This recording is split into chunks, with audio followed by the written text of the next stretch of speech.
Começamos? Boa tarde a todas, coisa boa. Sejam super bem-vindas todas as Haverot da Vitsu Rio Grande do Sul, da Vitsu dos outros centros, os convidados e convidadas. Conforme a gente combinou, eu vou seguir um roteirinho aqui, porque quanto mais organizado, vocês sabem, mais rápido a gente é e não queremos roubar tempo dos nossos palestrantes. Então, eu só queria rapidamente contar que a ideia desse evento, conforme a Sheila pediu, ela surgiu de duas ações, basicamente. A primeira ação foi uma iniciativa do Departamento de Organização, aqui da Vitsu do Rio Grande do Sul, em que esse ano nós começamos a receber individualmente todos os departamentos, considerando que o tema desse ano é a aproximação. E a segunda ação foi uma iniciativa da diretoria, que listou vários desafios que têm surgido, então as motivações, necessidade de atualização, preocupações em relação ao futuro da nossa instituição. Então, rapidamente, se alguém tiver mais alguma dúvida, mas se não, essa foi a questão, nos aproximarmos. E aí, nesse sentido, nós pensamos em fazer esse ciclo de palestras, que são 3 dias, como vocês já sabem, e programamos a sequência iniciando com questões sobre o futuro da comunidade judaica. Depois, amanhã, nós teríamos a importância da diáspora, a importância de Israel para a diáspora, e, finalmente, no terceiro dia, nós vamos tratar da atualidade sobre as instituições em Israel e a colaboração da diáspora no funcionamento dessas instituições. Eu vou pedir primeiro, antes da gente começar, vou pedir para a Sheila dar uma palavrinha, agora que nós estamos... Deus, Fuca. Pode ir. Então, pessoal, uma boa tarde a todos. E é com muita alegria e satisfação que eu dou as boas-vindas a todos, todas vocês, nesse ciclo de debates Vitsu Rio Grande do Sul 2021, Pensando Vitsu, Nossos Valores. Eu saliento e saúde as presenças das presidentes de honra, senhora Ana Marlene Starek, a senhora Sarita Scheffel, né, as nossas presidentes de honra Vitsu Brasil, e quero, Fanny Javers, a Terezinha Sandler, a nossa presidente, senhora Silene Balaciano, colocou ali no chat que ela está aguardando uma consulta, está nos ouvindo, não está com a imagem aberta, mas está nos ouvindo. As integrantes do Executivo Vitsu Brasil, as integrantes dos centros Vitsu Rio de Janeiro e Vitsu Minas Gerais, que estão nos prestigiando também, e demais Haverot do Rio Grande do Sul, da nossa Vitsu Rio Grande do Sul. E os nossos palestrantes, lógico. Bem, como a Açúcar já mencionou na fala inicial dela, mais ou menos há quase 3 meses, o nosso Departamento de Organização da Vitsu percebeu a necessidade de fazer um encontro, mesmo que virtual, para que nós pudéssemos ouvir, refletir e aprofundar os vínculos e valores relativos ao judaísmo, promovendo uma atitude reflexiva e inovadora em relação à nossa instituição Vitsu. Serão 3 dias de muita informação, cujas temáticas nos conduzirão a atitudes de aproximação com os nossos pilares e uma visão comunitária ampla. Antes de encerrar minha fala, eu quero agradecer imensamente as componentes do comitê organizador desse evento, que é a Susana Wolfchuk, a nossa Açúcar, a Leda Kipperman, Ellen Weinberg, Lenisa Menda, a Marisa Terushkin, a todas aquelas pessoas que direta ou indiretamente se envolveram na realização e sucesso deste ciclo, e em especial a minha primeira vice-presidente, que é a Ida Leskovics, que todas não mediram esforços para que esse ciclo acontecesse da maneira mais brilhante possível. Então, minha gente, eu desejo a vocês excelentes momentos. Meu muito obrigada. Bom, vocês viram que, apesar dessa intimidade, a gente é um momento formal, então nós tivemos a abertura do ciclo formal. Antes de começar já a apresentar e passar para os palestrantes, eu queria pedir para vocês, basicamente, 3 coisas. Primeiro, que mantenham os microfones desligados, às vezes alguém se distrai e abre, e aí fica complicado. As perguntas vai funcionar assim, todas as perguntas vocês podem fazer desde o primeiro momento das falas, mas façam pelo chat, tá? Ou pelo chat. Nós vamos listando, vamos tentar juntar, e nós vamos abrir para perguntas no final das 3 palestras. Então, nós vamos fazer seguido, apesar de que... Bom, eu acho que todas devem estar com o nome identificado, quem não tiver, tente identificar, tá? Então, como eu tinha dito antes, nós vamos começar com o tema de hoje, que é futuro, que vai acontecer em 2 momentos, em 2 momentos pelos temas específicos, né? O primeiro momento será a Laura e o Rogério, a Laura Trachtenberg-Hauser, é isso, né? Que se diz, Laurinha? E o Rabino Rogério Kuckerman, que vão falar sobre o judaísmo do futuro e o futuro do judaísmo. E, na sequência, a Rabina Tamara, é Tamara, né? Porque Tamara, porque veio identificado como Tati, mas é a Tamara Chagas, que a gente conhece como Tati, que vai falar de Tikkun Olam. Na verdade, a gente traduz como reparo do mundo, mas imagino que a Tati vai explicar um pouquinho o que é o Tikkun Olam. E deixa eu ler rapidamente o currículo de cada um, para quem nós vamos dar 15 minutos para falar. Então, a Laura é graduada em História pela Universidade Panthéon-Sorbonne e mestre em Sociologia da Cultura pela Universidade Sorbonne Nouvelle, com extensão universitária em Tecnologia de Mercado na Era Digital, pelo Instituto Holon de Tecnologia em Israel. O Rogério Kuckerman é rabino na CIP desde 2019, formado em Administração de Empresas pela ESP, da Fundação Getúlio Vargas, com mestrado em Economia pela Universidade de Tel Aviv, mestrado em Estudos Judaicos na Hebrew Union College, Los Angeles, e mestrado em Educação Judaica no Hebrew College, em Boston. E a Tati, nossa Tati, é rabina com graduação em Estudos Judaicos e mestrado em Educação Judaica na Universidade Hebraica de Jerusalém, trabalhando atualmente também na CIP em São Paulo. A sua experiência rabínica é bastante diversa e internacional. Gente, eu vou parar por aqui, eu vou passar a palavra primeiro, então, para a Laura, nessa ordem, e, por favor, o que vocês acharem mais importante na história de vocês, no currículo de vocês, para contextualizar, vocês completem, tá? Então, vamos lá. Laura. Olá, boa tarde, boa noite. Queria, antes de tudo, agradecer vocês, agradecer a Vitsu pelo convite, agradecer especialmente a Ida por ter me contactado e a gente ter conversado bastante sobre esse evento. Acho que sempre quando a gente pensa em futuro, quando a gente pensa em transformação, inovação, é algo muito importante. Acho que é o primeiro passo para se transformar. E estou muito feliz porque pensar sobre o futuro do judaísmo, o judaísmo do futuro e o Tikkun Olam, me permite unir vários temas que eu gosto muito de estudar, que é o judaísmo, claro, né? Foi minha especialização na faculdade de História, mas também o futuro, a inovação e a transformação. E hoje a gente está num momento que a gente fala muito de futuro, né? Normal. A gente está em um período de inovações tecnológicas muito rápidas que tem impactado a nossa vida e a nossa sociedade todo o tempo. Isso é um momento sem precedentes na história.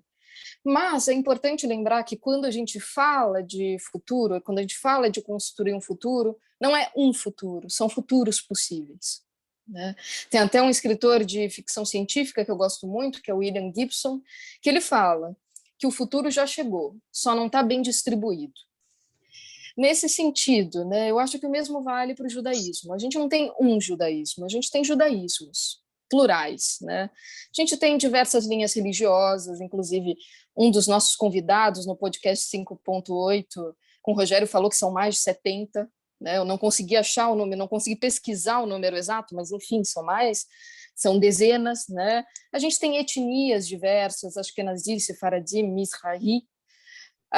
Então, a gente não é uma religião única, a gente não é um único pensamento, a gente não é uma única filosofia, nós somos um movimento transversal a todas essas áreas, né? Então, o que nos une, no final das contas, né?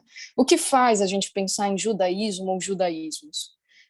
Se nós somos uma sociedade complexa, a gente tem uma essência parecida, a gente tem valores parecidos, a gente tem uma ética parecida, cujo sentido pode ser discutido, e é muito discutido, mas 2 judeus, 3 opiniões, não é, mulherada? Mas estamos todos aí, nessa essência, né?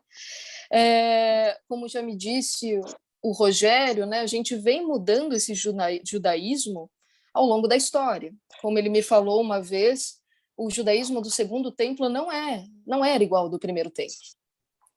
E isso me faz lembrar de um convidado muito especial que a gente recebeu no 5.8, que é o Paulo Geiger, que é o tradutor do Amos Oz aqui no Brasil, e de outros muitos escritores israelenses fantásticos, né?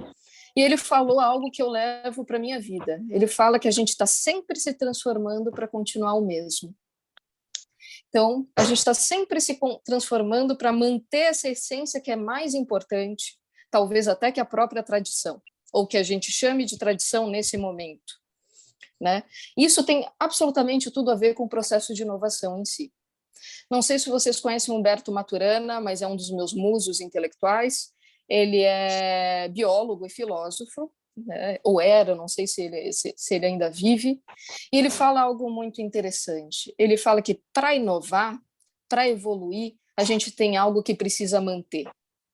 Ele fala que o mais importante na inovação é o que a gente quer conservar. Essa é a chave.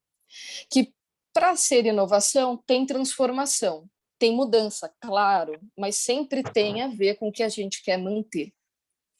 Então, e não é muito fácil evoluir, não é muito fácil se transformar, né? A gente se transformar no sentido de mudar, mas ser fiel à própria essência, né? É mais fácil se esconder sob uma suposta tradição, é mais confortável. Como disse o Amos Oz, talvez no livro que eu mais gosto dele, ou um dos 2 que eu mais gosto, no Judas, ele tem um trecho maravilhoso que ele fala: os que estão dispostos a mudar, os que têm a força para mudar, sempre serão vistos como traidores pelos que não são capazes de qualquer mudança, que têm um medo mortal das mudanças, não entendem o que é mudança e abominam toda mudança. Nesse sentido, eu acho que a gente tem 3 perguntas aqui, nesse processo, né? Qual futuro a gente quer construir, dentre os inúmeros futuros possíveis? O que da nossa essência a gente quer manter nesse futuro que a gente almeja? E, terceira pergunta, como a gente faz a transição para esse futuro? Porque a gente gosta muito de falar sobre o futuro, mas pouco se pensa no que a gente chama de design de transição. Como a gente faz para chegar até lá? Então, vamos lá. Primeira pergunta: qual futuro a gente almeja? Né? A gente precisa pensar, primeiro passo para se chegar no futuro é pensar, né? Que futuro eu quero?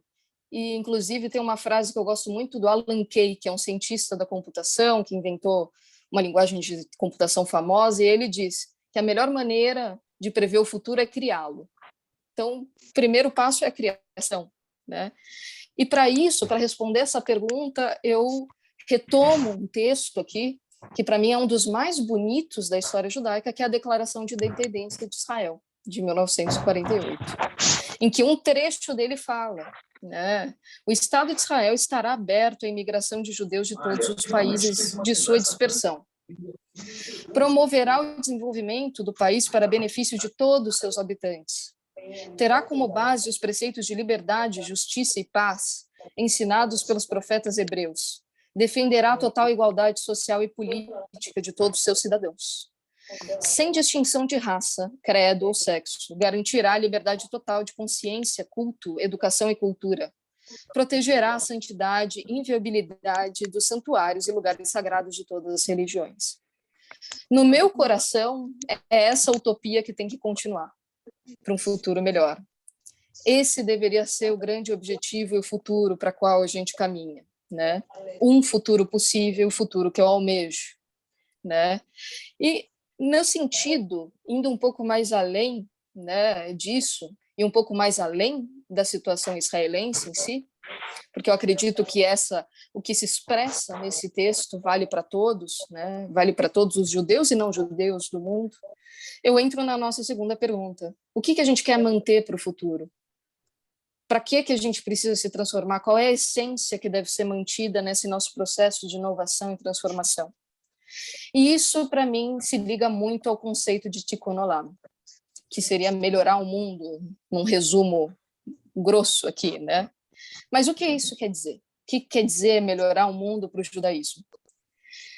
Essa pergunta me leva a um discurso na ONU de um artista judeu chamado Herbert Pagani, que é um artista italiano, ou morou na Itália, marroquino, que se chama um discurso chamado Plaidoyer ma terre, que é advogar pela minha terra. E eu vou ler um trecho deles para você. Ele diz assim, ele começa contando uma história. Ontem eu estive no metrô e ouço duas senhoras dizerem: você viu que chato aqueles judeus de novo com as suas histórias na ONU? Que chato. E ele responde: é verdade, nós somos um pé no saco. Estamos irritando o mundo há séculos. Está na nossa natureza o que você pode esperar. Abrão com seu Deus único, Moisés com as suas tábuas da lei, Jesus com outra bochecha sempre pronta para o segundo tapa, Freud, Marx, Einstein. Todos foram problemáticos, revolucionários, inimigos da ordem. Porque nossa religião, isto é, nossa cultura é perigosa. É sim. Alguns exemplos? O judaísmo foi o primeiro a criar o Shabat, o dia do Senhor. Ou seja, dia de descanso semanal obrigatório. Você pode imaginar a alegria dos faraós, sempre atrás de uma pirâmide. O judaísmo proíbe a escravidão. Você pode imaginar a simpatia dos romanos. Os maiores atacadistas de mão de obra gratuita da antiguidade. É dito na Bíblia: a terra não pertence ao homem, mas a Deus. Dessa frase flui uma lei do questionamento automático da propriedade da terra a cada 49 anos.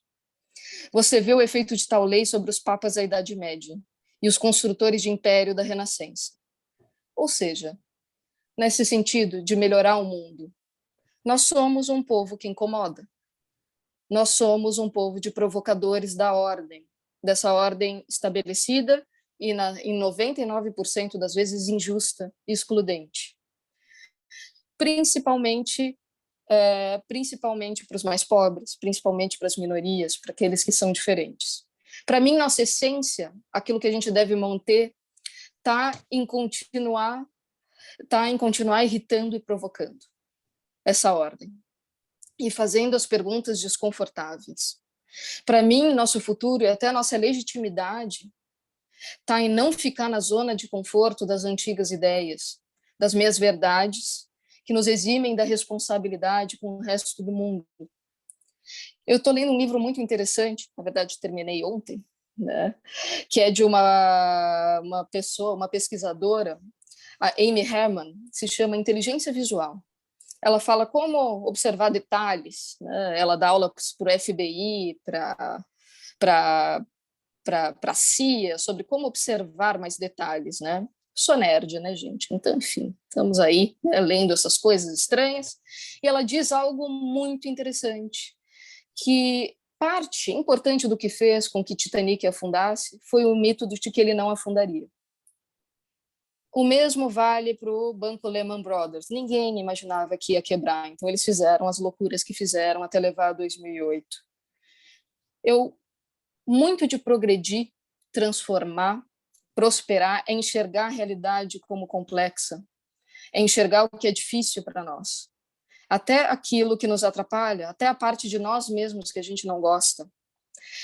Tem algo que se diz muito no meu meio da inovação, que já é até uma frase clichê, mas eu acho que ela cabe aqui, que é: foguete não tem ré. Não adianta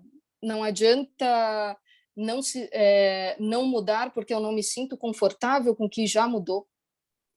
se as tendências de futuro são aí, se a sociedade mudou, foguete não tem ré, ela não anda para trás. E eu odiaria ver o judaísmo ficar para trás, nesse sentido. Não se conectar mais com as novas gerações, não se conectar mais com o que é importante para as pessoas. A relevância se mantém pela conexão com as pessoas, com a conexão com a realidade, com a conexão com o que a gente acha importante hoje. De novo, Paulo Geiger, nosso convidado do 5.8, fala algo que me marcou bastante. Ele falou, se ninguém mais quiser ser judeu, se o judaísmo não se comunicar mais com a pessoa, então para quê? O que estamos fazendo aqui? O que me leva à nossa terceira pergunta. Como a gente faz a transição para esse futuro? Que tem tudo a ver com esse tema maravilhoso que vocês propuseram de aproximação. Como que a gente chega nessa aproximação com as pessoas, não só as judias, mas no mundo? Como que a gente faz a diferença? Bom, Tikkun Olam, de novo, tem um tripé muito importante do Tikkun Olam, a Tzedakah, justiça, compaixão e a paz. Vamos pensar aqui, né? Outra coisa que eu aprendi com os convidados que a gente traz no 5.8 é, nós fazemos parte de algo maior. Nós não estamos numa ilha. A gente faz parte do mundo. O judaísmo faz parte do mundo, faz parte da nossa realidade. Nós, como judeus brasileiros, fazemos parte do Brasil, né? E dos processos que a nossa realidade passa. Nesse sentido, o que seria justiça num país como o nosso, em que a falta de acesso à internet impediu várias das crianças de estudarem durante a pandemia? E isso vai impactar durante 15 anos nosso PIB negativamente.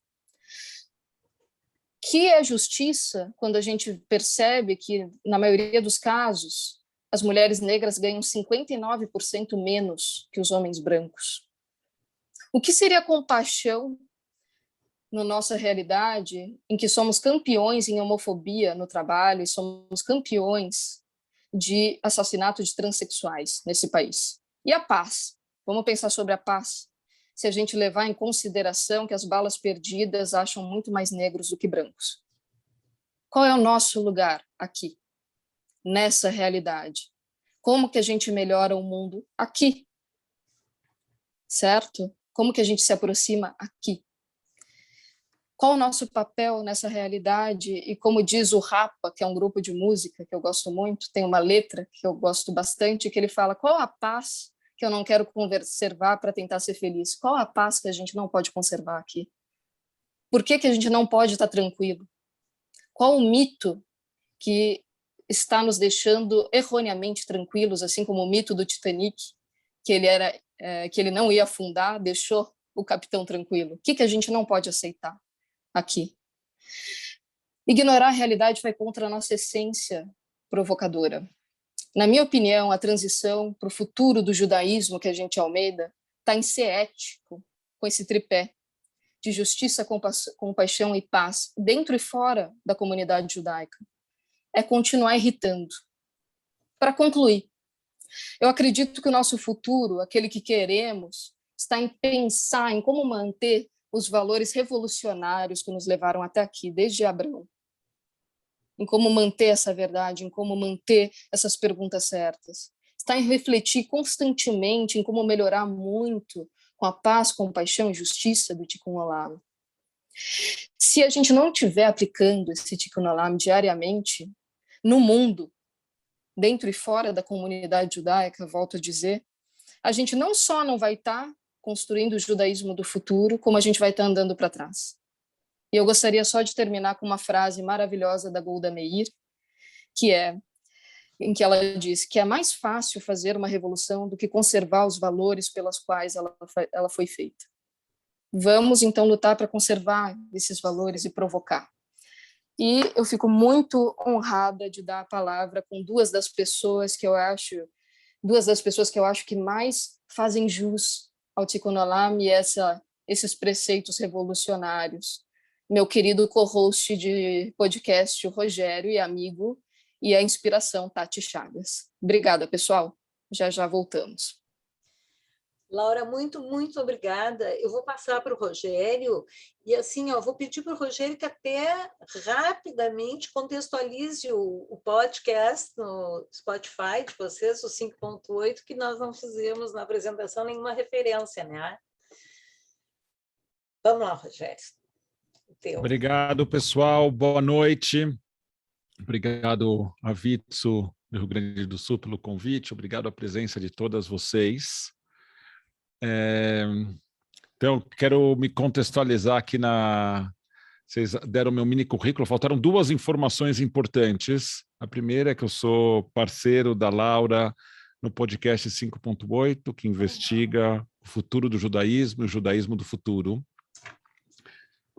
A gente tem episódios a cada 2 semanas, por 1 ano. A gente está num pequeno hiato, a gente volta daqui a pouco com novos episódios e novas séries. O jeito que a gente funciona são séries de 5 episódios. Nos primeiros 4 episódios a gente tem um tema, a gente tem convidados que ajudam a gente a desvendar algum tema, e no 5º episódio a Laura e eu conversamos sobre o que a gente aprendeu de todos esses convidados. A gente muda de tema, então a gente já falou um pouco sobre identidade judaica, falou sobre pontes judaicas, a relação do judaísmo com outras áreas. A gente foi abordando ao longo de 1 ano uma série de temas. Estamos aqui num hiato para a gente se refrescar, se reorganizar, a gente volta em breve. E a segunda, essa é de uma característica mais pessoal que faltou no meu currículo, que é o fato de que a Tati e eu vai fazer 2 meses daqui a pouco, somos namorados. Então está aqui se alguém estava faltando fofoca aqui nesse grupo, agora já tem motivo para a gente sair, terminar o coisa, a gente sai, vocês ficam conversando sobre a gente, tá bom? Mas, então está aqui, eu entre essas 2 figuras importantes. Eu quero dizer também que eu estou morrendo de inveja da Laura, que está de férias e que consegue terminar os livros que começa a ler. Eu tenho uma pilha de livros iniciados na minha cabeceira, que eu não consigo terminar nenhum. Mas vamos aqui conversar um pouco sobre o tema. Eu vou compartilhar a tela com vocês. Eu tenho aqui eu fui consultor, né, nesse meu currículo, falou que eu sou formado em administração e começar em economia. Eu trabalhei em consultoria de gestão no começo da minha carreira, antes de enveredar pelo mundo judaico. E consultor tem esse vício de que tudo tem que ser apresentação. Se você trabalha, faz análises super profundas, mas não produz uma folha de slide, a impressão que você tem na consultoria é que você não trabalhou.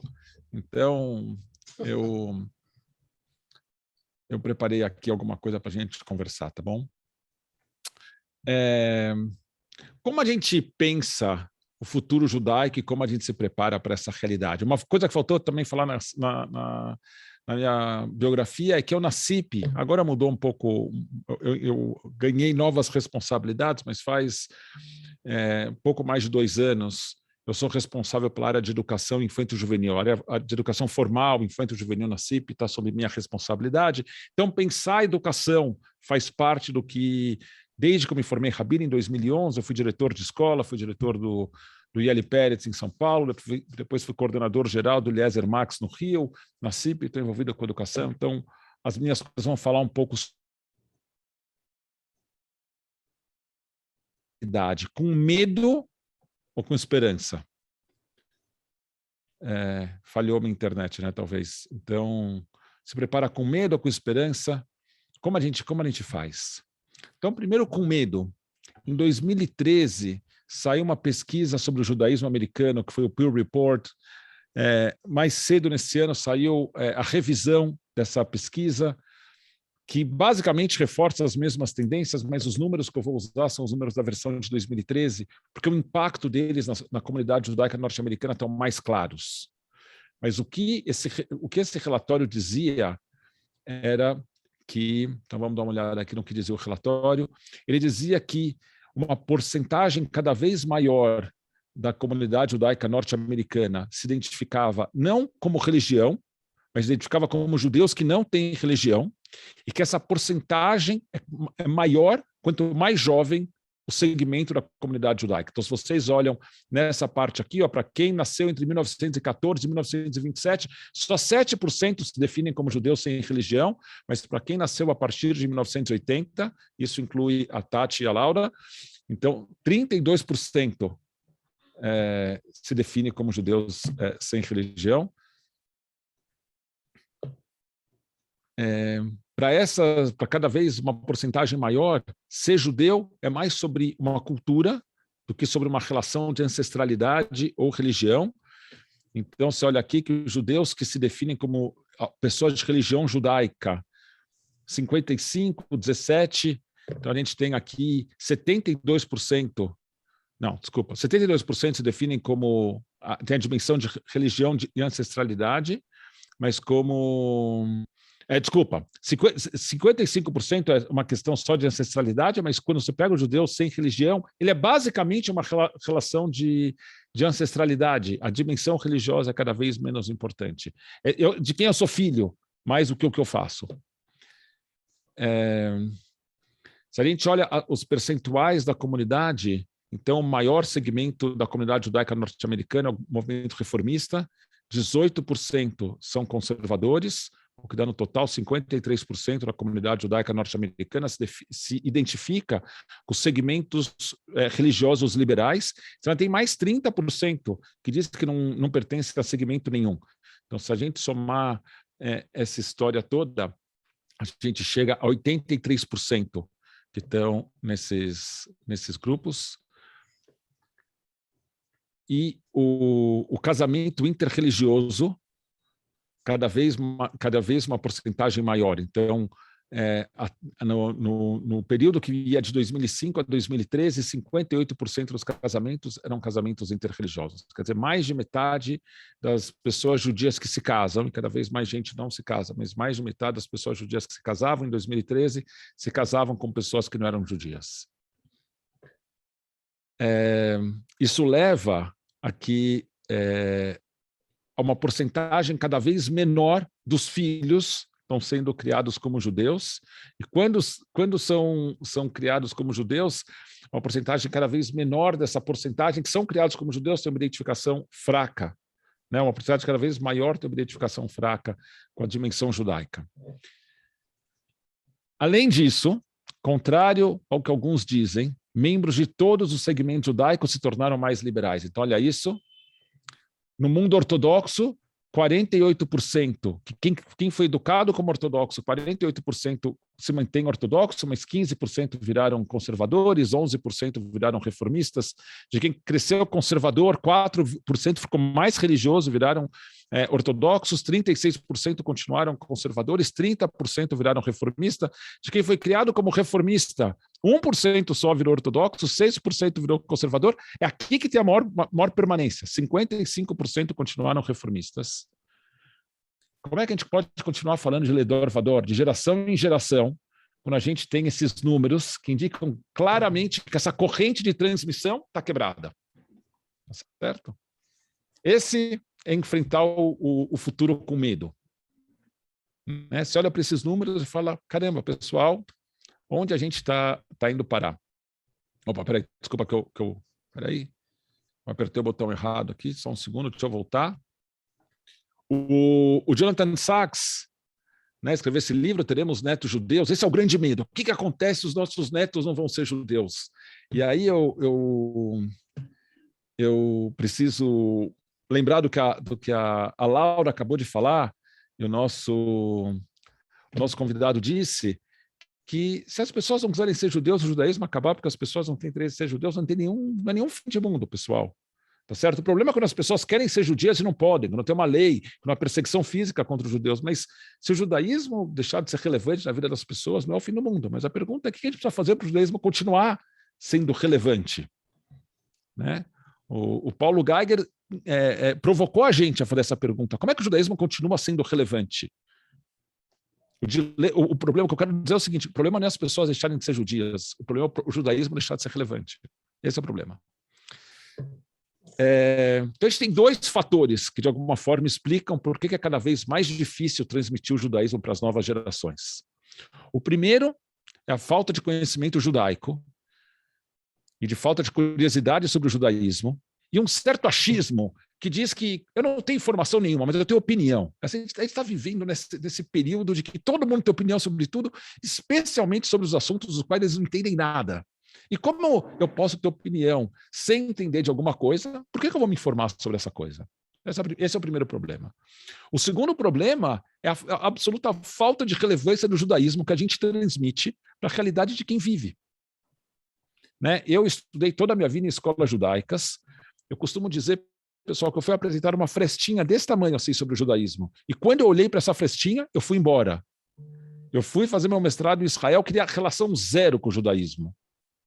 E comecei a frequentar uma sinagoga reformista, porque meu pai faleceu e eu precisava dizer o Kadish, e eu descobri que aquela frestinha que tinha me apresentado era quase nada de judaísmo. O judaísmo era muito maior, era uma gota no oceano. E foi esse entendimento de que o judaísmo era muito maior do que o que tinham me ensinado, que permitiu que eu me reconectasse com o judaísmo, que eu me interessasse, que eu fui estudar para o rabinato e que, de alguma forma, eu decidisse que o meu rabinato, a função do meu rabinato é chutar essa porta e permitir que essa frestinha, que a gente consiga enxergar o judaísmo todo. A resposta para essa falta de interesse é transformar como a gente ensina o judaísmo. E a resposta para a falta de relevância é transformar o que a gente ensina. Então, de algum jeito, é pegar essa corrente quebrada, transformar num cenário de esperança e falar, talvez aquela corrente de ferro não vai levar a lugar nenhum, mas tem espaço para um novo judaísmo, que vai ser uma nova corrente, e que talvez sobre essa a gente consiga construir.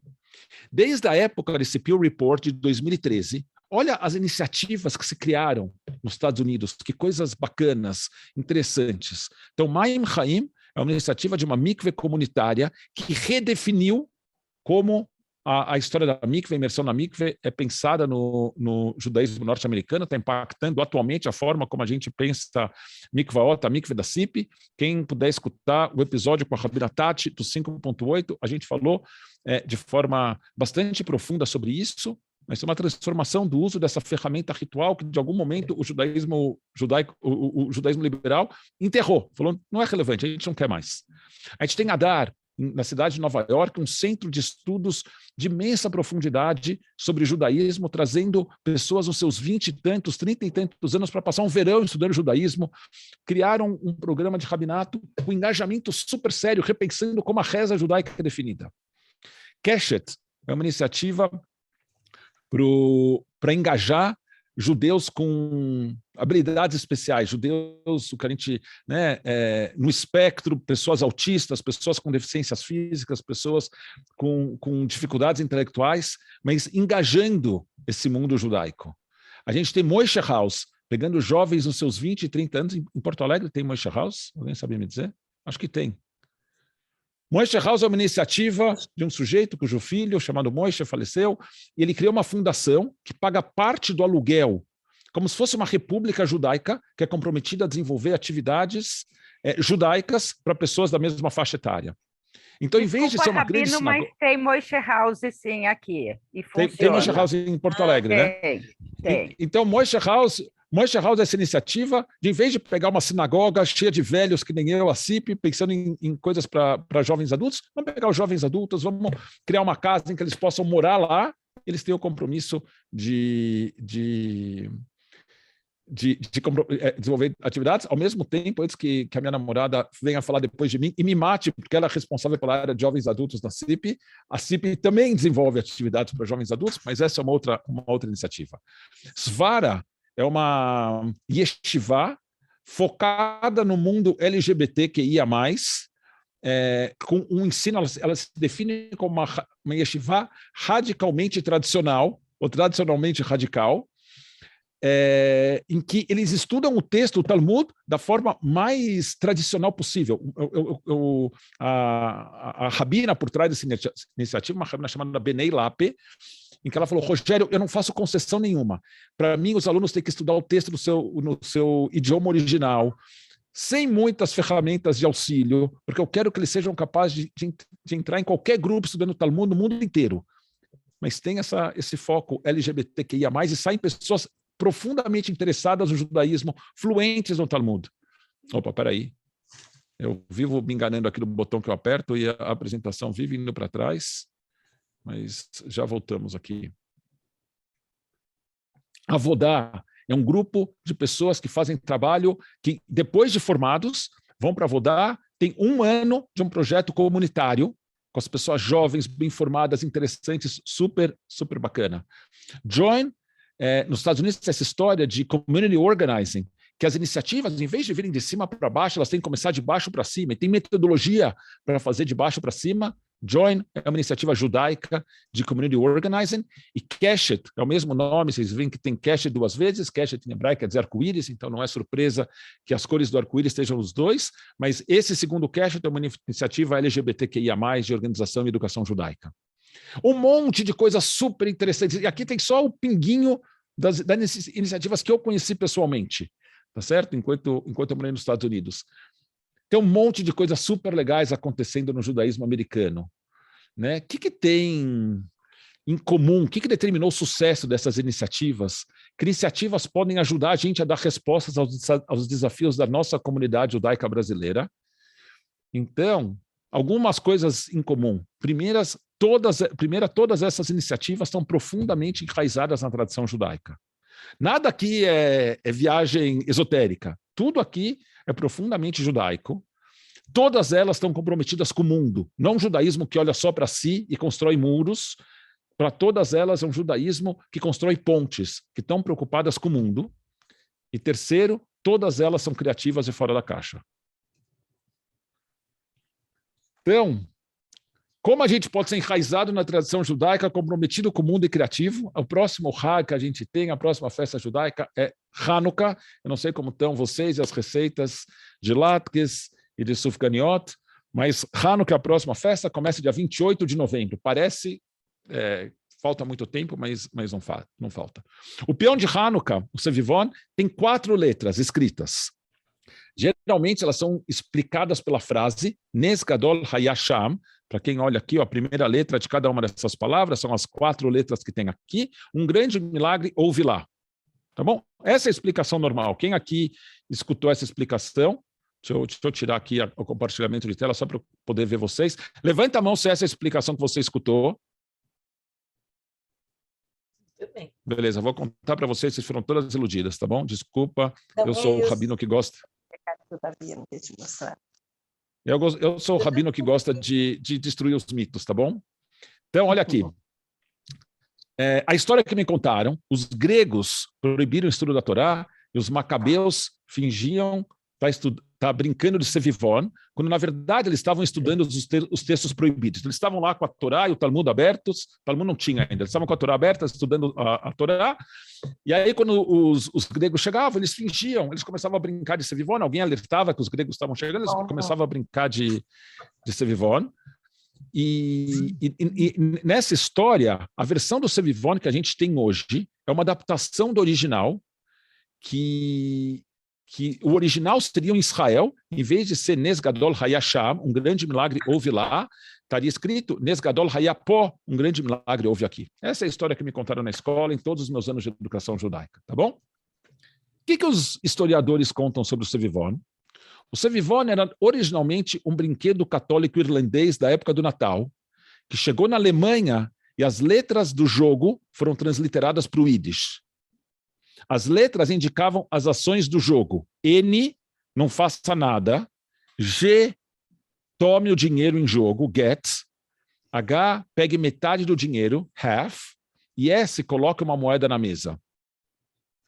Tá bom? Então, não é que tinha um jogo que tem a ver com a época de Hanukkah, e daí esse jogo, que tem uma frase que tem a ver com a época de Hanukkah, hoje em dia a gente inventou um jogo, porque pegaram essas letras, ao contrário, tudo começou com um jogo, que era um jogo da época de Natal, da época do Natal, e que a gente pegou essas letras que já estavam no jogo, que era da época do Natal, e conseguimos relacionar com Hanukkah, que é a festa judaica que acontece na mesma época. Tá bom? O que isso quer dizer? Quer dizer que o judaísmo sempre teve um diálogo com o mundo. A gente pode se fechar para o mundo. A gente pode falar assim, sabe o quê? A gente odeia o Natal. A gente odeia o Natal, as lojas não falam de outra coisa, as músicas que tocam na rádio ficam falando de um Jesus que a gente não comemora, os livros, os filmes, até no Netflix, os filmes que eles colocam em destaque não são filmes que falam da nossa realidade. Ou a gente pode falar, tem o Natal, tem um jogo, como é que a gente pega esse jogo e usa esse jogo a favor da nossa tradição judaica? Foi isso que os nossos antepassados fizeram. Eles pegaram o peão, que era do jogo de Natal, e judaizaram o peão. E a gente pode ou fechar os olhos e falar toda interação com o mundo não judaico é negativo, o mundo acabou, vamos fechar a lojinha. A gente pode falar, tem inúmeras oportunidades de integração com o mundo não judaico, e a gente pensar que valores judaicos a gente quer atribuir a cada uma dessas práticas. A gente pode olhar para a vodka e falar é um problema, a gente pode olhar para a vodka e falar que oportunidade da gente fazer um lechaim, para tudo, tudo, tudo. A gente pode olhar com os olhos negativos, a gente pode olhar com os olhos positivos. O judaísmo do futuro, e o futuro do judaísmo, depende da reação que a gente vai ter para o que está acontecendo no mundo. Eu fiz a cerimônia de Bar Mitzvah de um menino lindo, super, super interessado, nessa segunda-feira, hoje é terça, né? Ontem de manhã. E o menino, tanto na conversa que ele teve comigo, como na cerimônia de Bar Mitzvah, ele falou assim, eu vou repetir o que eu aprendi do meu pai. Os problemas estão aí. A diferença é como é que a gente responde aos problemas. Então, aqueles números todos estão aí. A diferença, pessoal, é como a gente responde. A gente pode falar, o judaísmo não vai mudar, dane-se os problemas, e a gente vai afogar com o judaísmo vai morrer. A gente pode olhar e falar, como é que essa realidade que está aí pode me ajudar a transformar o judaísmo? Para ele ser mais relevante, mais colorido, mais inclusivo, mais diverso, mais interessante para todo mundo. Tá bom?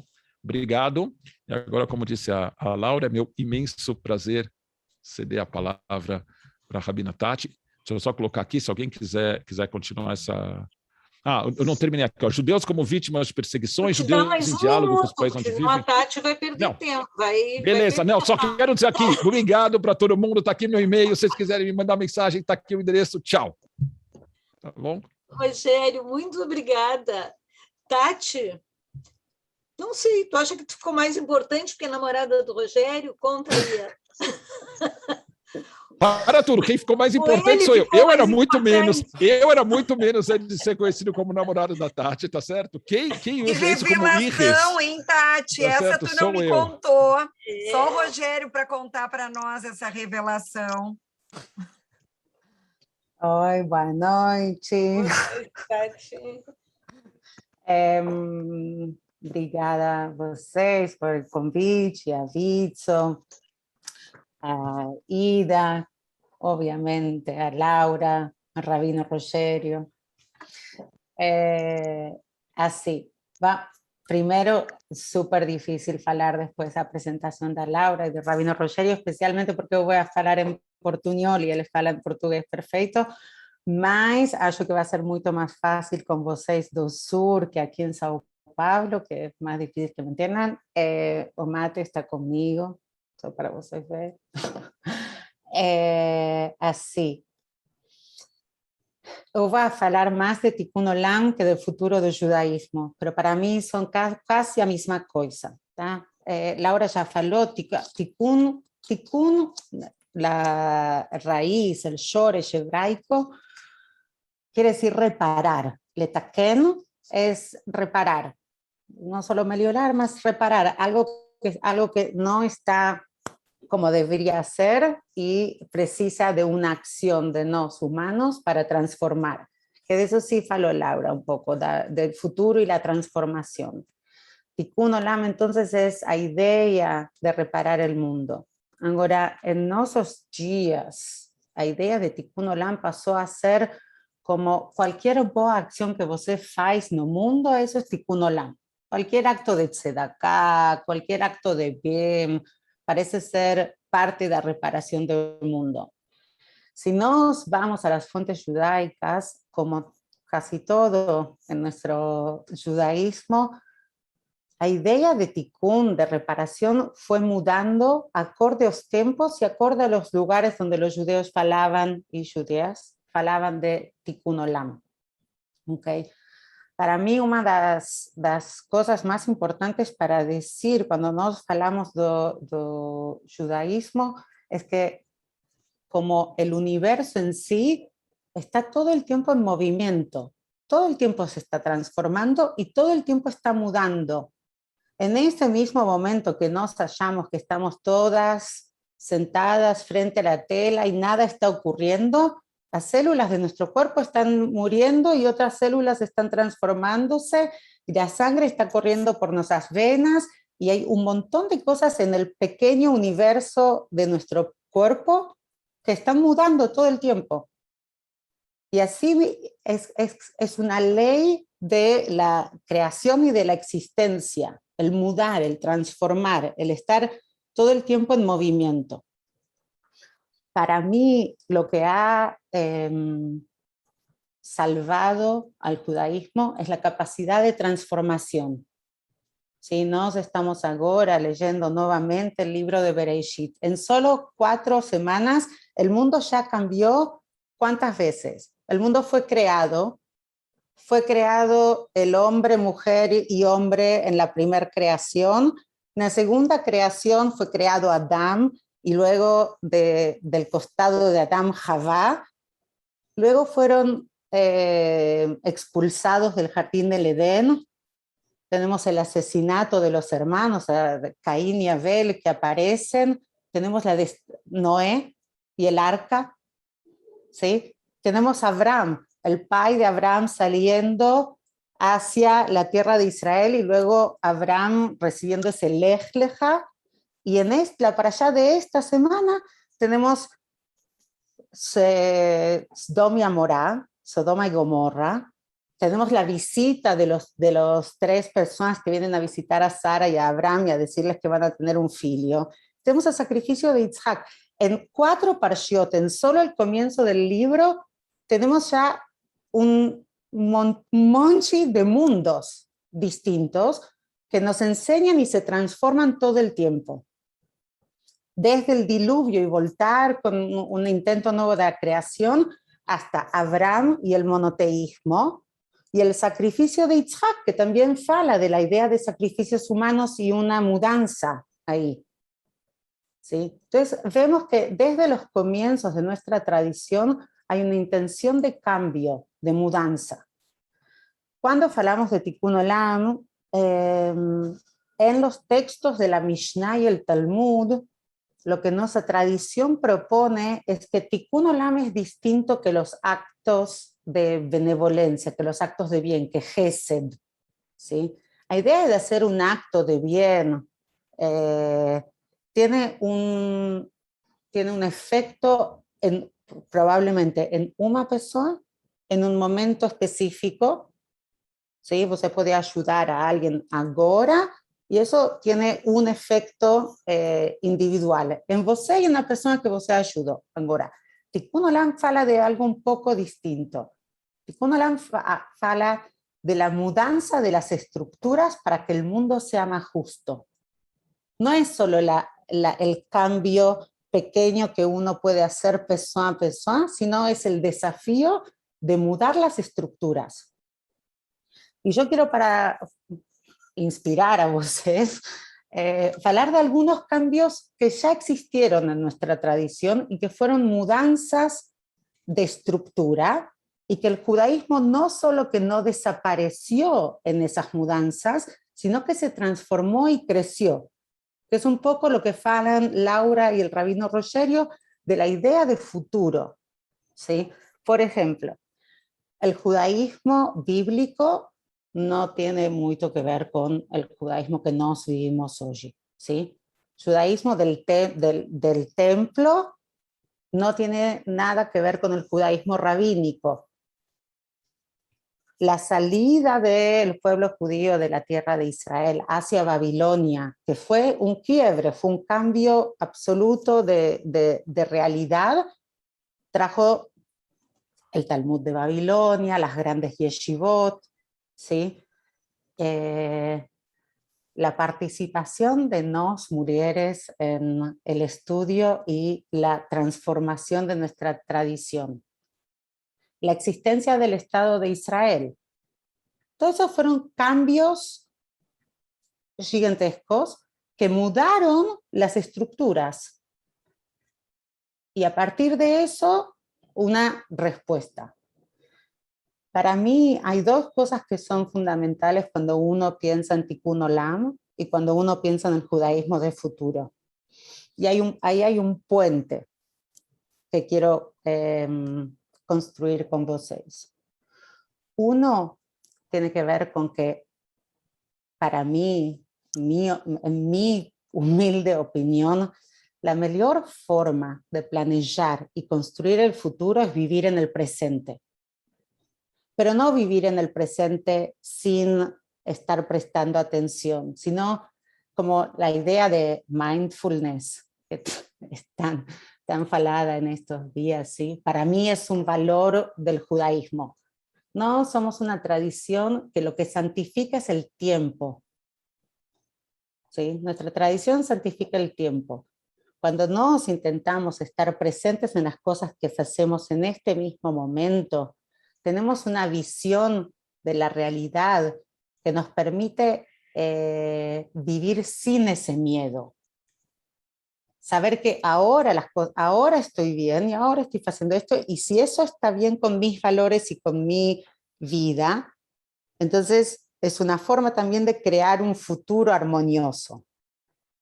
Y por otro lado, tiene que ver con cómo uno mira hacia el futuro. Y ahí hablaría un poco de la idea que el rabino Rogerio trajo, de la idea de ledor vador. Si cada uno de nos toma conciencia de que la forma en la que nos vivimos nuestro judaísmo es la construcción del judaísmo de una generación, vamos a ser mucho más responsables, cuidadosos y respetuosos de nuestras propias prácticas. Si nos vivimos nuestro judaísmo con conciencia de que hay una frase en hebraico que dice Amanetzach lo mefajet midere haruka. El pueblo eterno no tiene miedo de un camino longe. ¿Sí? Si nos vivimos hoy con conciencia de que dentro de 1000 años el judaísmo va a seguir existiendo, distinto, transformado, de otra manera, pero con los valores que nos queremos transmitir, vamos a poder vivir nuestro judaísmo también con mayor placer y tranquilidad. Cuando nos preguntamos si nuestros nietos van a ser judíos o no, la pregunta es ¿qué estamos viviendo? ¿Qué modelo somos? Estamos viviendo nuestro judaísmo plenamente. Estamos siendo la mejor versión de nos mismos hoy para que les vean cómo sirve, no para que lo sostengan por el sostener en sí. Porque ya sabemos que los Kohanim no siguen en el templo, ¿sí? Que los rabinos no estudian en cavernas bajo tierra, y que el mundo en el que vivimos es un mundo que es distinto y diferente. Entonces, la idea de Tikkun Olam, para sellar un poco, y el futuro, es el saber ver nuestro presente con ojos críticos, pensar cuáles son las cosas que tienen que mudar en las estructuras para que la sociedad en la que vivimos hoy sea mejor y pueda seguir transformándose. Las instituciones, las formas en las que nosotros construimos y vivimos nuestro judaísmo hoy, por lo menos en Latinoamérica, en muchas maneras fueron pensadas hace 100 años por inmigrantes. ¿Cómo pensamos hoy en Brasil? Con generaciones de judíos brasileños, el futuro del judaísmo en Brasil. No como, ¿se entiende lo que digo? ¿Cómo adaptamos la visión de nuestros días al futuro que podemos construir? Si vamos a sostener las estructuras porque siempre fue así, o si las estructuras tienen que mudar para que el judaísmo pueda seguir avanzando. Para mí ese es el gran desafío. Yo trabajo en la CIPI especialmente en el Departamento de Juventud y de Jóvenes Adultos, y una de las conversas que tenemos con nuestros jóvenes es que los movimientos juveniles sionistas fueron pensados hace 120 años. La estructura del movimiento juvenil sionista.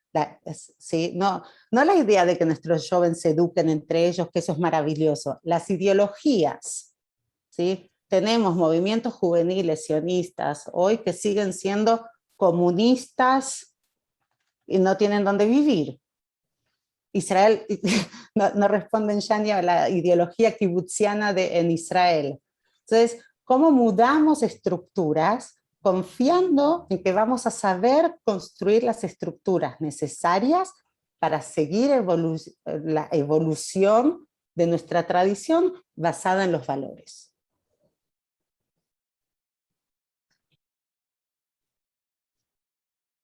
Obrigada, Tati. Obrigada. Gente, assim, ó, enquanto nós estamos esperando as perguntas, eu vou pedir a Berta, tinha uma hora levantada a mão, mas nós não vamos passar a palavra, nós vamos tentar juntar as perguntas que vocês fizerem. Enquanto a gente está esperando, eu pensei em fazer, não tem nenhuma, né, gurias? Vocês me ajudem, Rejane e Dinha. Eu pensei em fazer assim, alguns rápidos comentários, quase que foram maravilhosas as 3 apresentações, agradeço muito mesmo, eu vou até começar com a Tati. Eu tinha uma curiosidade, Tati, assim, rapidamente, porque tu fala em modificações, as coisas estão acontecendo. Por exemplo, quantas rabinas nós temos no Brasil? No estoy segura. Rogério, ¿você sabe cuántas somos? Eu só sei que mais Está uma. Fernanda. É a Fernanda, você. Tem uma mais talentosa, que é a Elka. A Elka. Então, são 3. Eu acho que são vocês 3 hoje. Tem a Rabina Luciana, que alterna entre Brasil e Estados Unidos. Isso então, é uma modificação importante, né? Desculpe, Rogério. Es una, así, disculpa, voy a decir una palabra sobre eso. Es una modificación gigantesca, para mí, maravillosa, y es algo que no comprendemos hoy el impacto que puede tener en el judaísmo latinoamericano y el judaísmo en el mundo. ¿Tá? Lo que quiero ya decir es que tanto el rabino Rogério como yo tenemos el placer de haber sido educados ya por rabinas mujeres. Eso también es un cambio, porque la forma en la que nos recibimos y estudiamos nuestra tradición ya tiene una visión que no es una visión única, hegemónica, masculina, de sostenedores del patriarcado. Es un poco de una lectura distinta de nuestra tradición. Lo que falta es el apoyo desde, primero entre nosotras, mujeres, que las mujeres apoyemos a las mujeres que estamos decidiendo tomar profesiones que siguen siendo mayoritariamente masculinas. Y la otra cosa es que nos, mujeres, seamos conscientes de que ya somos bastante aceptadas y que en la conversación de sexo y género en el mundo, la conversación sobre la lideranza de la mujer en muchos lugares ya es passé. Ya tenemos que avanzar más porque la generación que viene no habla en términos de hombres y mujeres. Não, a tua fala, Tati, achei muito interessante, lógico, resumindo um pouco essa questão de transformação, esses desafios, aí eu me reporto para o Rogério também. Em primeiro lugar, que eu achei assim, uma coisa maravilhosa a apresentação do Rogério, porque assim, um rabino que fala em ciência, em pesquisa, que traz dados para a gente poder construir o futuro, quer dizer, isso também é uma visão completamente diferente, né? Esses judeus que tu cita, como cada vez diminui a idade dos judeus não religiosos, isso significa que eles vão crescer e vão ser mais velhos não religiosos. Tá?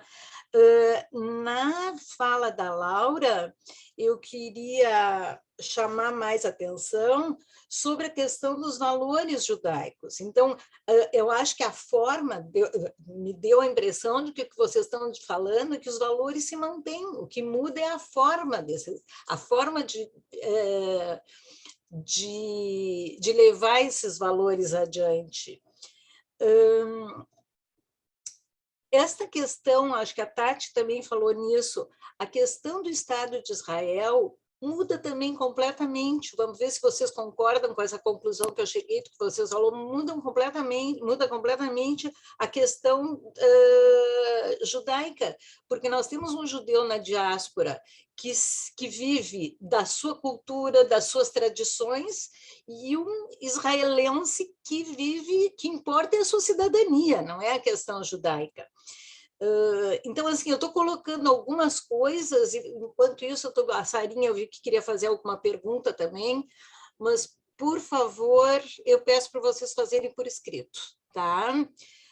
Eu tinha levantado uma questão aqui sobre os judeus ortodoxos, eu vou ler uma pergunta aqui, depois vocês podem, talvez, juntar, se quiserem fazer algum comentário sobre o que eu falei, Isso, e já temos um comentário perguntas. da Jussara, que ela só assistiu a última palestra, ela assistiu o programa da CNN do Pedro Andrade, na comunidade ortodoxa, achei chocante, tudo gira na manutenção do passado, excluindo as mulheres de quase tudo. A visão da Tati é completamente diferente e tem futuro à frente. Parabéns. Como vês essa questão?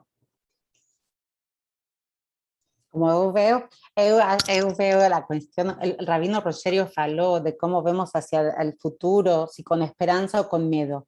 Para mí, el secreto está en cómo vemos nuestra historia. Si nos vemos la historia judaica con miedo y sufrimiento, y eso es lo que vamos a transmitir, o si sabemos ver en la historia judaica un pasado que nos enseña qué ser en el futuro y qué no ser en el futuro, que tiene mismo que ver con la creación del Estado de Israel. Yo moré casi 20 años en Jerusalén, ¿sí? Cuando nosotros hablamos de la transformación para el mundo judío de la existencia del Estado de Israel, es el desafío más grande de todos. Ser un pueblo justo, democrático, igualitario, que no discrimina, cuando uno es mayoría y tiene el poder, esa es la dificultad. Nos en la diáspora, como minoría, tenemos una visión de justicia que como israelenses en Israel a veces perdemos, porque somos la mayoría, porque somos la hegemonía. Entonces es más difícil en Israel ver a la minoría. La minoría es la que fala los valores de mudanza. La hegemonía es la que quiere sostener. Entonces ese también es un pensamiento interesante para ver desde la diáspora, cómo nos tenemos como judíos la posibilidad de sabernos minoría y querer transformar las estructuras. Y como en Israel, por ser parte de la mayoría, modificar las estructuras es más difícil. E a questão da minoria judaica querendo ser respeitada sem respeitar outras minorias, né? A Aidinha coloca aqui, gostaria que falassem do público que visualiza o 5.8 e quais ações que são feitas na CIP para atrair os jovens e jovens adultos. Eu vou deixar jovens e jovens adultos com a Tati para falar, que tem especificamente com essa faixa etária. O público do 5.8, a gente tem alguma informação demográfica, e um pouco, para minha frustração, adoraria chegar aqui e dizer, não, a gente consegue atingir todas as faixas etárias igualmente, é fortemente concentrado a partir dos 40 anos. A gente tem uma proporção relativamente pequena de pessoas abaixo dos 40 que escutam o programa, apesar de a gente trazer convidados que conversariam com esse público, de a gente achar que os temas seriam interessantes, o engajamento ainda é relativamente pequeno.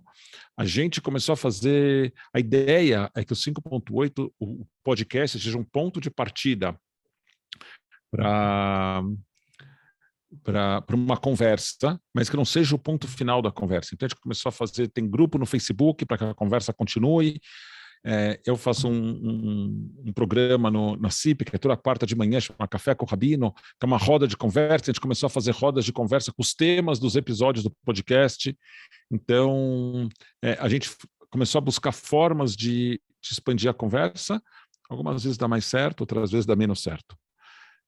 Mas a gente vem tentando. Quer dizer, parte dessa história de inovação, a Laura falou da cultura da inovação, parte da história da inovação, a gente está disposto a inovar e dar errado, E aí você fala, deu errado, aprende desse fracasso e inova de novo. Tá certo? Do ponto de vista biológico, evolução não acontece que toda inovação é positiva. Tá certo? Um monte de mutações genéticas vão levar a um câncer, vão levar a alguma coisa negativa, e alguma vai levar a uma capacidade muito maior de sobreviver a alguma doença, e essa vai se perpetuar, tá certo? Então, parte do nosso esforço tem sido parecido. Tati, se você quiser falar do que a CIP faz para jovens e jovens adultos? Lo que, Quer falar, Tati? no, solo decir que acho que es más lo que los jóvenes y los jóvenes adultos hacen para CIPI que lo que CIPI hace para jóvenes y jóvenes adultos. Acho que lo que CIPI hace es abrir las puertas y dar un espacio para nuestros jóvenes y nuestros jóvenes adultos de vivir el judaísmo de manera que ellos sienten hoy que es relevante. Por ejemplo, los jóvenes adultos de CIPI hablan de menos actividades, más activismo. Ellos quieren ser parte activa de transformación social con valores judaicos. Y así lo que hace es abrir ese espacio sin estar reclamando cuántas veces vienen a visitar a la bobe a casa. ¿tá? Que puedan hacer dentro de su propio jeito. Eso me parece que es lo más importante. Y a otra cosa es como comunidad. La CIPI es el 85 aniversario de la CIPI este año. Como comunidad que tiene una historia, lo que mejor pueden hacer a CIPI es permitir el cuestionamiento de los jóvenes. Que los jóvenes digan, vocês me enseñaron a mí en el movimiento juvenil, en el curso de Bar Mitzvah, a cuestionar, a transformar, a vivir un judaísmo de sentido. Y eso es lo que estoy haciendo y no va a ser de la misma forma que vocês hacen ahora. Y esa conversa intergeneracional de la mudanza, el cambio, basado en lo que nos les enseñamos a nuestros jóvenes, es lo que para mí hace toda a diferença. Muito obrigada. A próxima questão aqui, ela não foi direcionada, mas eu vou pedir para a Laura falar alguma coisa, assim, dessa questão do leque, dentro do judaísmo, né? A questão assim, a religião, o judeu secular, também se discute muito que instituições serão mantidas nesse pensamento do futuro. E tem uma pergunta que diz assim, como vocês veem o sentimento de identificação e pertencimento ao judaísmo no futuro? Uma pergunta da Grete. Laura, não estou te achando. Sim. Estou aqui. Não saí. Eu acho que é uma ótima pergunta. Eu acho que é algo que o Rogério e eu discutimos muito, né? Quais instituições devem e por que devem continuar existindo, né? Assim, temos a sinagoga, temos a escola judaica, temos as instituições federais, temos, enfim, né? Por quê? Eu acho que, assim, elas são muito importantes em si, mas eu acho que apenas se elas tiverem esse caráter provocador, né? Me incomoda muito quando eu vejo, por exemplo, a presidência de instituições judaicas, seja lá quais forem, podem ser da sinagoga, podem ser de federações, podem ser de colégios, com apenas homens de 60 anos na presidência. Eu disse, isso vai dar ruim, assim, sabe? Em algum momento isso vai dar ruim, não porque os homens de 60 anos não possam ser brilhantes, não é isso, mas é porque todos nós temos nossos vieses. Se tivessem só mulheres de 30 anos, eu também falaria, não estamos atingindo todos os públicos. Então, acredito que a falta de diversidade na presidência, na liderança dessas instituições, leve ela a um caminho perigoso da irrelevância, né? Sobre a conexão com o judaísmo futuro, eu posso perguntar de novo, qual deles, né? Porque o que a gente está construindo aqui, ou pensando esse judaísmo de aproximação, esse judaísmo de diversidade, de inclusão, eu acho que sim, tem muita aderência. A Tati acabou de falar, né, desse ativismo, dessa busca pelo ativismo dos jovens da comunidade judaica. A CIP tem um movimento maravilhoso, que é o Move 2035, que distribuiu comida na pandemia para os sem-tetos, que tem um movimento de discussão LGBT, que tem, enfim, tem uma série de atividades. tudo com os valores judaicos. Eu acho que sim, tem muita aderência. Agora, como disse a Tati, maravilhosa também, né? Quantas vezes por semana visita a Bob, e se vai transar ou não antes do casamento, eu acho que já tem menos aderência, né? Para as gerações mais jovens, assim, sabe? Então, eu acho que é uma escolha. Vamos ficar sobre o manto de uma tradição que já não faz sentido ou vamos rever esses valores, né? Muito bem. Laura, tem uma história que eu adoro contar, que é o seguinte: tem uma discussão no Talmud de Jerusalém sobre qual a frase mais importante da Torá. Tá bom? Então, parem vocês por 15 segundos, pensem se tem alguma frase da Torá que vocês já escutaram, dessas que vêm escritas nas paredes, assim, se tem alguma frase que vocês gostem. Tá bom? Nessa discussão, estavam dois rabinos famosos, importantes da tradição, Rabi Akiva. Rabi Akiva diz: a frase mais importante da Torá é ama teu próximo como a ti mesmo. E vem um outro rabino e fala: esse é muito importante, mas tem um que é ainda mais importante, e a ideia de que os seres humanos foram criados à imagem divina. Sabe o que não está em nenhum desses? Acende a vela do Shabat antes de escurecer, separa a carne e o leite, não acende fogo no Shabat, acende a ordem do acendimento das velas da Hanukkah, coloca tefilim. A parte que a educação judaica vem enfatizando, pelo menos na cidade de São Paulo, não posso falar sobre Porto Alegre, pelo menos na cidade de São Paulo, nos últimos 50 anos, é o que a nossa tradição diz que é o supérfluo. O que é essencial, a gente trata como se não fosse judaico. Quando os grandes rabinos da nossa tradição perguntaram para eles qual a frase mais importante da nossa tradição, eles não foram para o ritual, eles foram para um comportamento ético no mundo. É disso que a Laura está falando. E resgatar essa dimensão que ser judeu no mundo é trazer um valor para o nosso comportamento no mundo, não é se preocupar se a minha kippá, pessoal, minha kippá está aqui, ó, é se preocupar se a kippá está em cima da cabeça, se o tzitzit está para fora da calça, se a carne tem o selinho ou não tem selinho. A gente se perdeu nos detalhes irrelevantes e a gente vem esquecendo do que é importante. Então, parte desse trabalho de fazer com que o judaísmo continue é a gente voltar a lembrar do que é importante.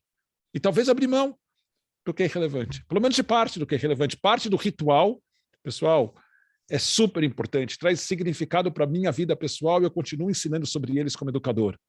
Mas enquanto a gente focar só nesses aspectos, a gente vai continuar perdendo relevância ano depois de ano.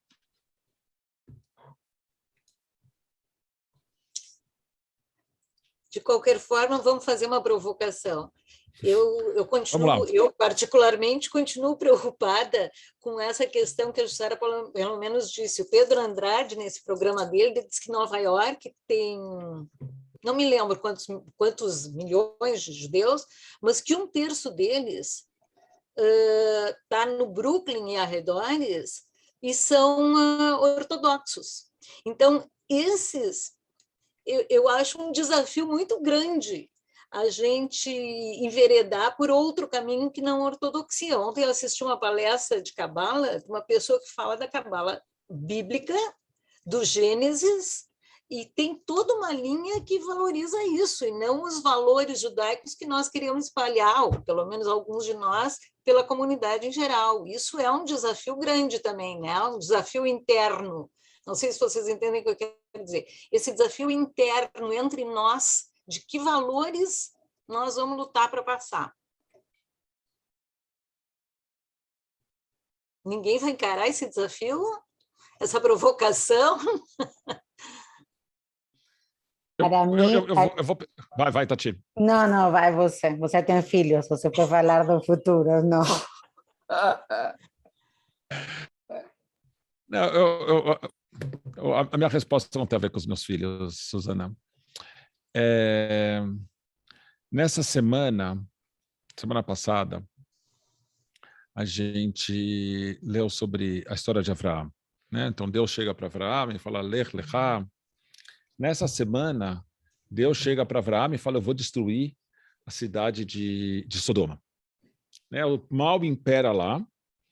E o que Abraão fala para Deus? Alguém aqui lembra? Abraão, eu imagino isso, a Torá não diz o detalhe, mas eu imagino Abraão na ponta dos pés, dedo em riste assim. Abraão fala, o juiz de toda a terra não vai julgar com justiça. A tradição judaica é e sempre foi uma tradição questionadora. Eu gosto de dizer o seguinte, a gente hoje se chama de povo judeu, mas o nome judeu é relativamente recente. Ele aparece na Megilat Esther, mas como importância na tradição judaica, você procurar no Talmud... Me falhou. Da onde vem o nome Israel? Vem da briga de Jacob com o anjo, em que o anjo diz para ele, eu vou trocar o teu nome, e eu de novo travei. Então o anjo diz para Jacob, eu vou trocar o teu nome não vai mais ser Jacob de algum jeito quer dizer traiçoeiro, ele tenta puxar o calcanhar do irmão para nascer antes. Você vai chamar Israel porque você duelou, você lutou com seres humanos e divinos e você prevaleceu. Israel quer dizer aquele que briga com Deus. A tradição judaica de questionar a autoridade, de estar sempre brigando, estar sempre inovando, não aceitar a regra, é talvez o que a gente tem de mais fundamental na nossa tradição. A pergunta é, quem representa isso hoje na tradição judaica?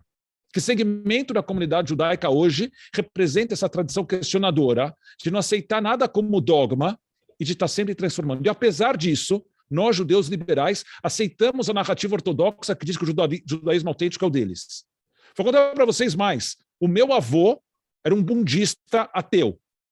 Então, essa ideia de que o avô de todo mundo se vestia de capote preto é mentira. Assim como é mentira dizer que todos os judeus há 500 anos eram ortodoxos. Não existia ortodoxia. A ortodoxia passou a existir só como resposta à reforma. Antes disso não existia. E claro, tinham cidades em que o judaísmo era mais liberal, cidades em que o judaísmo era mais tradicionalista. Era por cidades, os movimentos não existiam nenhum deles. Se a gente olha as tradições de Pessah, o mundo sefaradi, o mundo ashkenazi tem tradições diferentes porque o mundo judaico era diverso.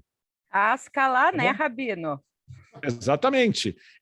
Tudo começa com a Ascalá, tá certo? Todos os movimentos começam com a Ascalá, inclusive a ortodoxia.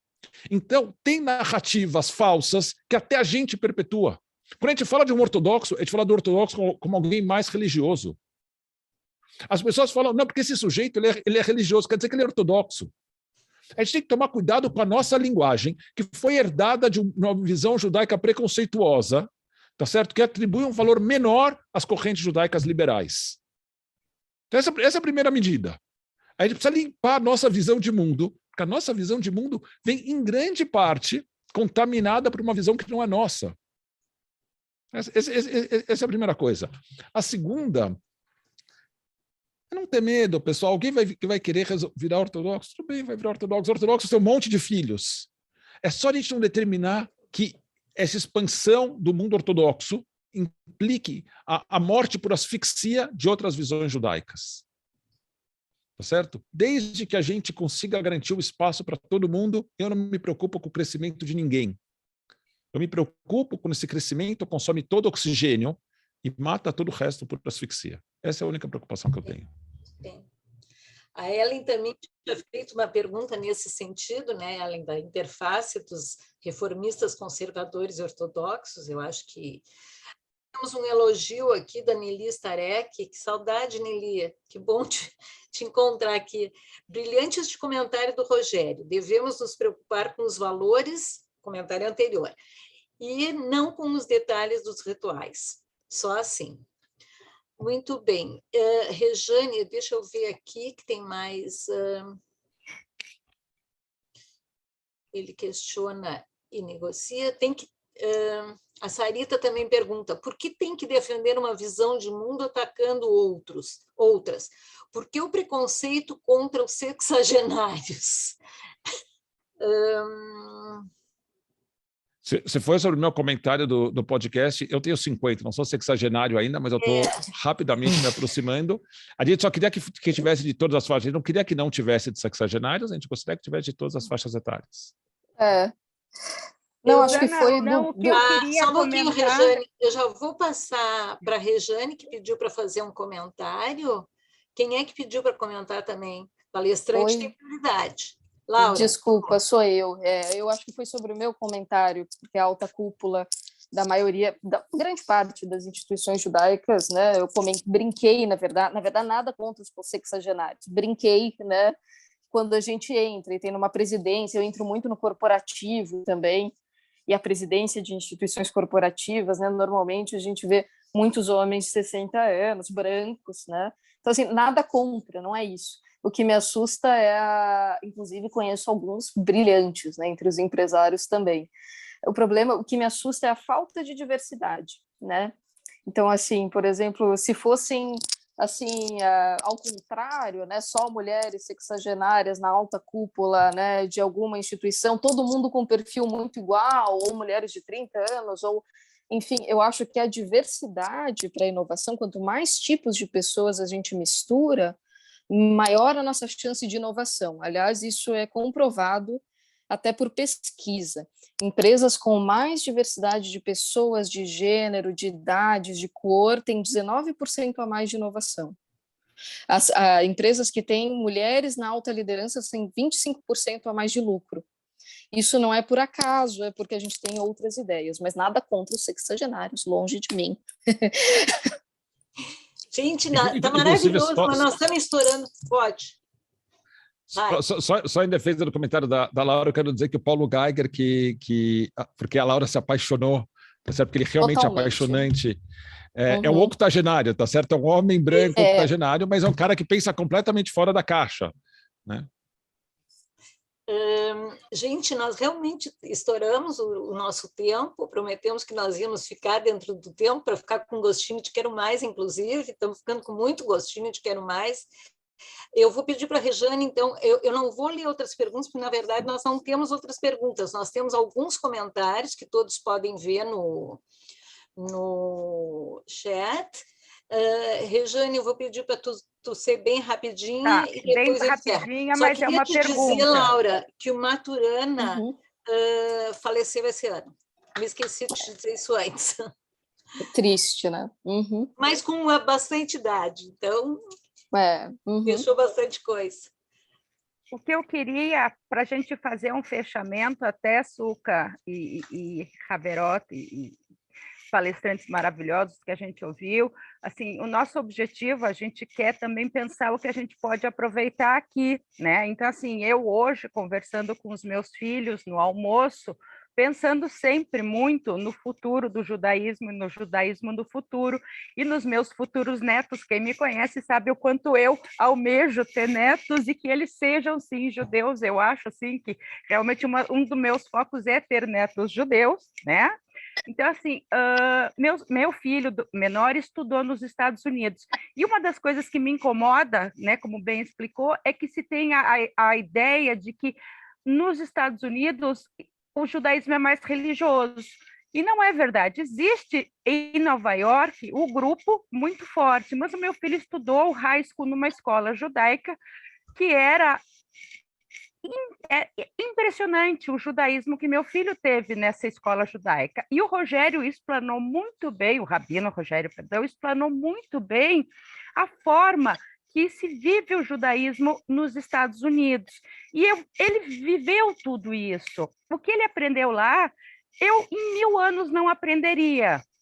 Então, eu gostaria de saber como é que a gente pode, de alguma forma, trazer algo para cá, como Vitsu, como ativistas, como mães, como avós. A gente tem a Moishe House, eu sei que lá eles têm muito dinheiro, eles têm, assim, a visão deles de mundo é completamente diferente. Para vocês terem uma ideia, a escola do meu filho quer viver o Shabat fazendo halá, vai fazer halá. Eles tinham 7 sinagogas, desde a mais ortodoxa, Sefaradi, Ashkenazi, até a que simplesmente cantavam em volta da árvore.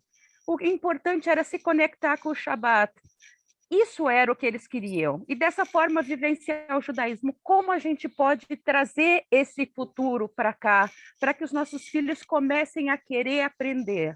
Isso que eu queria falar. Eu acho, Rejane, que vou interromper para dizer que eu acho que tu está fazendo uma pergunta que provavelmente a resposta é muito extensa, se alguém quiser falar ainda dos nossos palestrantes. Em primeiro lugar, quero pedir desculpas por ter passado a palavra para a Rejane, mas é porque a Rejane é vice-presidente da Vitsu, ela teve essa prerrogativa.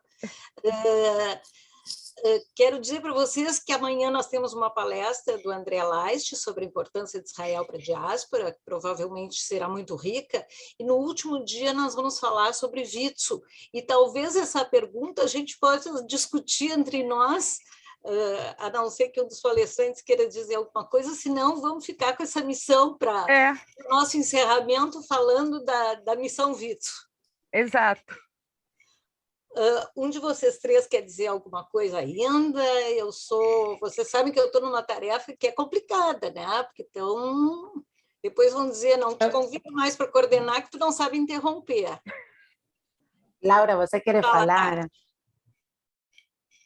Tati, obrigada. Eu só quero agradecer novamente o convite, me senti honrada pelo convite, pelo papo, por estar com esses dois maravilhosos, Tati e Rogério, e só isso. Tá? Muito obrigada e parabéns pelo ciclo interessante e necessário. Eu só quero dizer também obrigada, graças a todas, e também dizer que para mim a ideia é viver os mesmos valores no lar, na sinagoga e na rua. Acho que cuando nos tentamos vivir los valores de la modernidad y del mundo liberal y luego entrar en una caixa que nos guarda a 100 años atrás, entonces algo no funciona. Y me parece que eso es lo que ocurre en los Estados Unidos, que la gente es liberal y moderna y judía. Rogério? Alguma palavra final?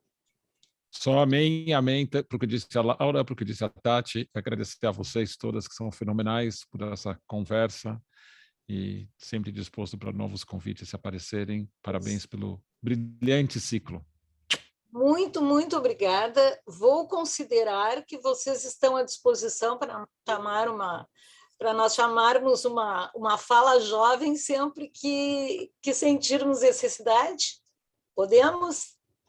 E vamos assistir o podcast, né? Muito obrigada. Eu encerro, então, pela Vitso e nos vemos amanhã com uma aula, que nós não vamos chamar assim, do André Leist. Obrigada, gente.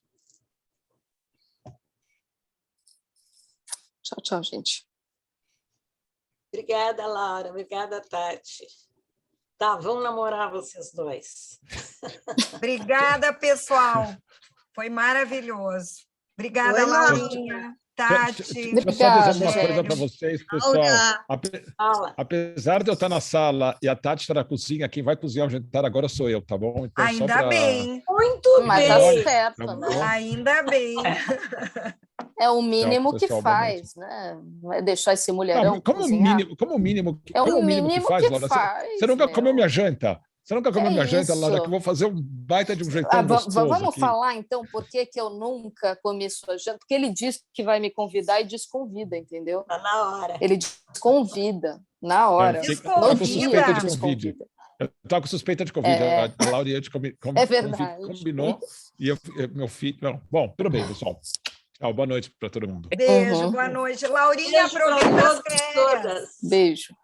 Beijo.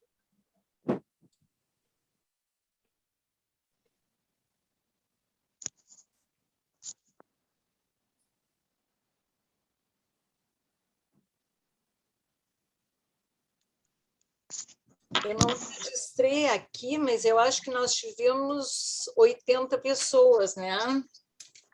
Chegamos a Eu acho que é uma 70. Eu acho que chegou uma 70. A gente conversa depois, isso está sendo gravado. Tá bem. Tá? Tivemos quase 80 pessoas. Isso aí.